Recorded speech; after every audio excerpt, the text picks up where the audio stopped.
Hey everybody, this is Ben with Kryptonite, and today we're talking about upper control arms, ball joints, and getting the alignment right on your GM truck. Here at Kryptonite, we've been making GM front and suspension parts for nearly 20 years. We've been getting alignments dialed in and making stronger parts, so we know a thing or two when it comes to IFS front ends. So what's better about our arms? Well, the stock arms, they're not going to help you out with alignment, especially if you plan on lifting or leveling your truck. Our Kryptonite Upper Control Arms obviously are much stronger, but they're going to add caster, help with droop, and get your camber dialed in. So why are these things important? Well, as most of you GM guys know, you start leveling your truck, you start cranking the keys up, you're going to have issues with alignment and ball joint angle. With the added caster, the added droop, and the added camber adjustment, our upper control arms will account for that. The big thing there is these also are going to help with droop as far as when the control arm falls away from the frame. You're not going to be bashing that perch on the frame anymore because we've taken care of that with the geometry of the upper control arm. And it's all covered by a lifetime warranty, arm and ball joint. You're going to be all set. With our ball joints being a full metal on metal internal design, they're going to last a very long time. They're going to be very smooth, and they have a lifetime warranty. They're also going to help with added articulation, which that stock ball joint just isn't going to do for you. So now let's get into some of our most frequently asked questions. The two that we get asked all the time are upper control arm, left or right side, and ball joint placement. Let's dive into that right now. Let's talk about upper control arm, driver's side or passenger side.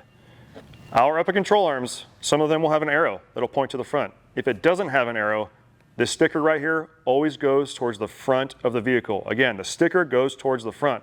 Now the stock upper control arms, they're ambidextrous. Ours are not because of the built-in caster. So make sure if the arrow's pointing towards the front or you don't have an arrow, the sticker's towards the front and you'll be good to go. Let's talk about ball joint placement. At the end of the day, the name of the game is this mounting surface at ride height needs to be as flat as possible. That's going to be whether you're stock height, leveled, or lifted. And we'll get into more details in a little bit here, but at the end of the day, this surface, you try and make that as flat as possible at your ride height. Okay, let's start talking about if you're stock height, leveled, or lifted. For those of you that are stock height and you're replacing your upper control arms with Kryptonite Upper Control Arms, first off, you made a great choice. Second, let's talk about ball joint placement.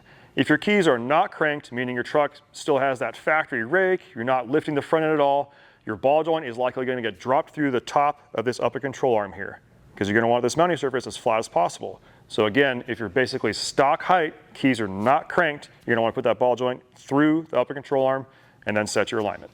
For those of you that are leveling your truck, which is our most popular segment, if you are cranking your keys up, you are going to put your ball joint on the bottom. 99% of the time, the answer is ball joint on the bottom because again, you're cranking your keys, you're pushing everything down. You're going to want this surface as flat as possible, which means the ball joint needs to go on bottom of this tab here.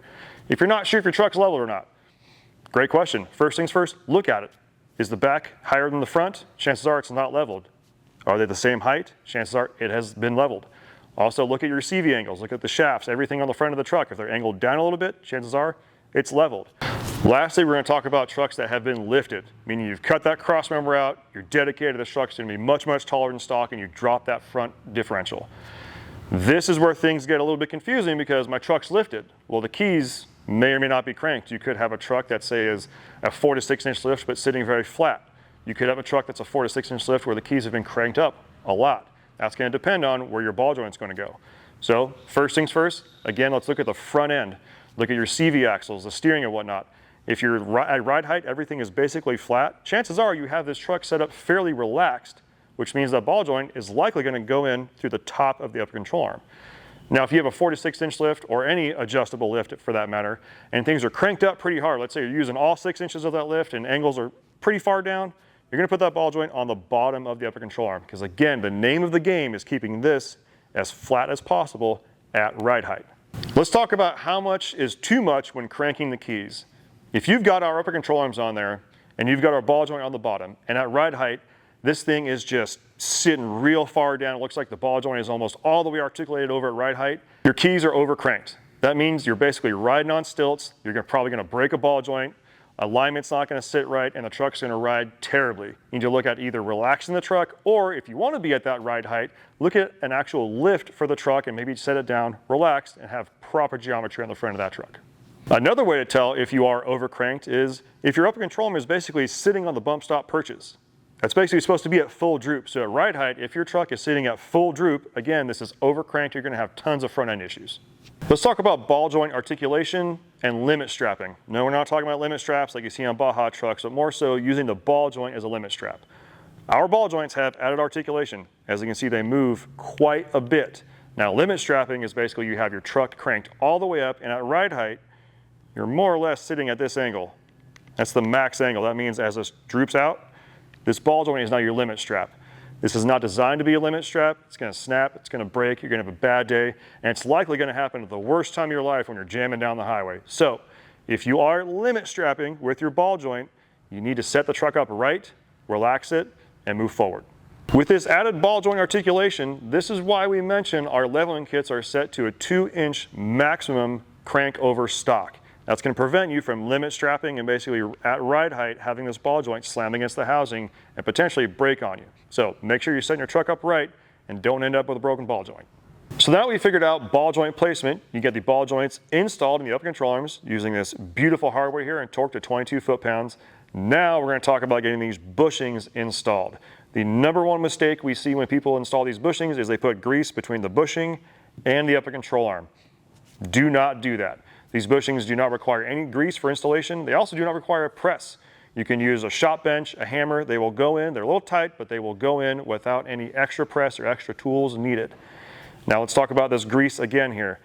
Grease goes on the sleeve to the bushing, not the bushing to the upper control arm. You want this bushing to be one with the upper control arm and the sleeve to rotate inside the bushing. So once you get these installed in the upper control arm, no grease. Once you get that grease Zerk fitting in, no grease. Once you put the control arm in the truck, that's when it's time to grease these upper control arms. Let's talk about getting the upper control arms on the truck itself. Now you may notice that the tabs or the pockets where the control arms fit in, they may be a little bit tight. Well, it's not uncommon. They're fairly flimsy from the factory. Plus, those stock cam bolts are cranked up to I think like 150 or 190 foot-pounds, so there's a good chance these things have been crunched in. All you need to do is either get in there with a hammer. Personally myself, I like a large crescent wrench on there to bend them slightly out again. Put the control arm in and you'll be good to go. Once you've got your upper control arms installed on the truck and it's time to grease, you're going to want to hit it with about 4 pumps of grease or until you see it come out. I'd say 4 is a good one to start with because you're going to want to make sure that this sleeve again is rotating inside this bushing. If you notice that it is squeaking, you likely have grease between the bushing and the upper control arm. That means you need to get it disassembled, clean it out, reinstall it, or potentially buy new bushings, which we sell on the website, and get that put back in there correctly, and do not grease it until it is on the truck. Now let's talk about greasing your ball joints. First things first, you need to grease these when you install them. They have a little bit of grease on there, however, you need to add more to it. We're going to be talking about 4 to 6 pumps-ish right in there. This is where things get a little bit hairy because you need to watch what you are doing. Our boots are meant to keep dust and debris out, not grease in. So as you're installing these ball joints, you're going to grease them. You're going to watch the boot. If you see that boot move with how much you're pumping, you're good to go. Stop there. You do not need to fill the boot until it starts coming out or until the boot is tight. Again, that boot is there to keep dust and debris out, not grease packed in. Now, as far as service intervals go, same thing with the bushings. Every 3,000 to 5,000 miles, 1 to 2 pumps. That's going to get you going there. Again, watch the boot. If you are pumping it and you're starting to see the boot get real tight, stop. You're done. That's it. That's all you need to do. If you keep pumping and the boot's not moving, keep pumping it until that boot moves and you'll be good to go.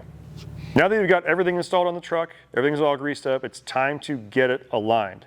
First things first, these are our alignment specs. Make sure you have these handy, maybe leave it on the center console. Take it to a shop that can read these and understand these. That's going to be one of the biggest things to make sure you can get this truck dialed in and aligned correctly.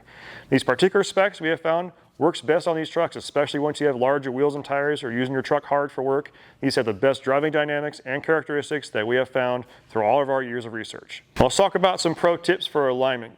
If you are running into issues as far as too much camber, not enough camber, can't adjust camber with caster, chances are you need to check your ball joint placement. Now keep in mind, the front end of these GM trucks is a lot of adjustment and a lot of things that you can change to manipulate your alignment. That being said, ball joint placement is number 1. Next would be ride height. Depending on how much you have your keys cranked, that can also affect the ball joint, the placement, and also the camber and caster, and getting them dialed in to make sure that you meet our specs to make sure your truck drives correctly. If you have any questions, feel free to call or click online at kryptoniteproducts.com.